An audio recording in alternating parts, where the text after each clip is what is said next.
गल करांगे H1B visa दी, क्योंकि डोनाल्ड ट्रंप गवर्नमेंट ने एक वड्डा डिसीजन लिया H1B वीजा नूं लेके। पर हुण H1B वीजा दी फीस दे आदेश ते व्हाइट हाउस दे वल्लों सफाई दित्ती गई है कि सिर्फ नवा H1B वीजा लैण वाले ते ही ਇਹ ਨਵਾਂ फैसला लागू होएगा। पहला तो ही H1B वीजा होल्डर्स ते नवा रूल लागू नहीं होएगा। बढ़ी हुई फीस वाली रकम सिर्फ एक बार वसूली जाएगी, हर साल नहीं वसूली जाएगी। H1B वीजा होल्डर्स आम वांगे अमेरिका आ जा सकते ने। नवे आदेश H1B वीजा होल्डर्स ते किसी तरह लागू नहीं होंगे।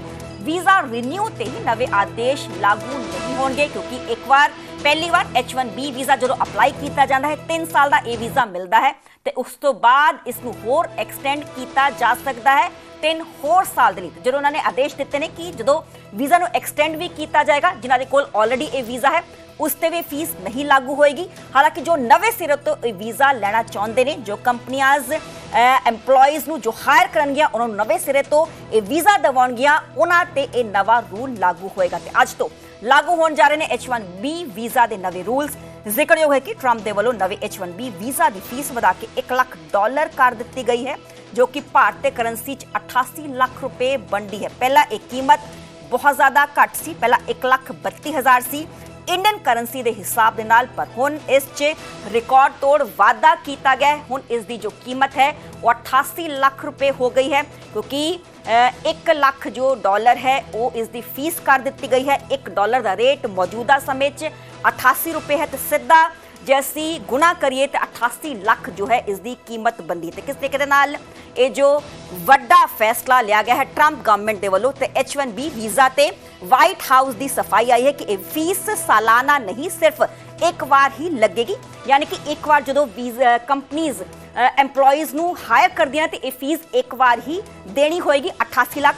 जो वीजा नूं रिन्यू कराना है उस टाइम कोई भी नवी फीस नहीं लगेगी। एक क्लैरिफिकेशन दिता गया है व्हाइट हाउस के वालों कि पहला तो ही H1B वीजा होल्डर्स ते नवा नियम लागू नहीं होएगा। जिन्हां कोल ऑलरेडी H1B वीजा है उन्हां ते नवा रूल लागू नहीं होएगा।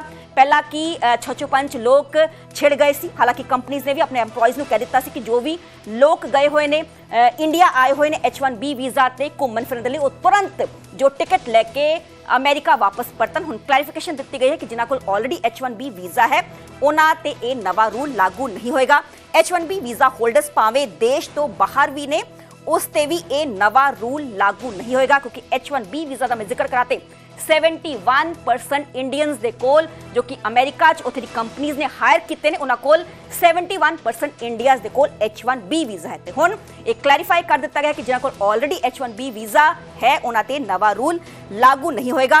पहला तो ही H1B वीजा होल्डर्स आम वांग अमेरिका आ जा सकते हैं। जिन्हां कोल ये वीजा है वो किसी भी कंट्री दे वाले छड़ सकते हैं, आ जा सकते हैं कि नॉर्मल तरीके नाल उन्होंने किते घूमन जाना है, किसी दे कोल जाना है वो आ भी सकते हैं, जा भी सकते हैं। एक क्लैरिफाई व्हाइट हाउस के वालों कर दिता गया है। फैसला सिर्फ नवे H1B वीजा ते ही लागू रहेगा।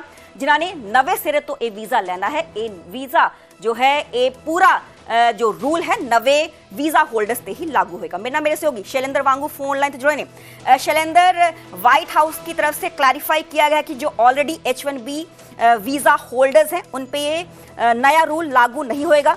जिनको नया H1B वीजा लेना है उन पर ही नया रूल लागू होगा। बिल्कुल सही कहा आपने।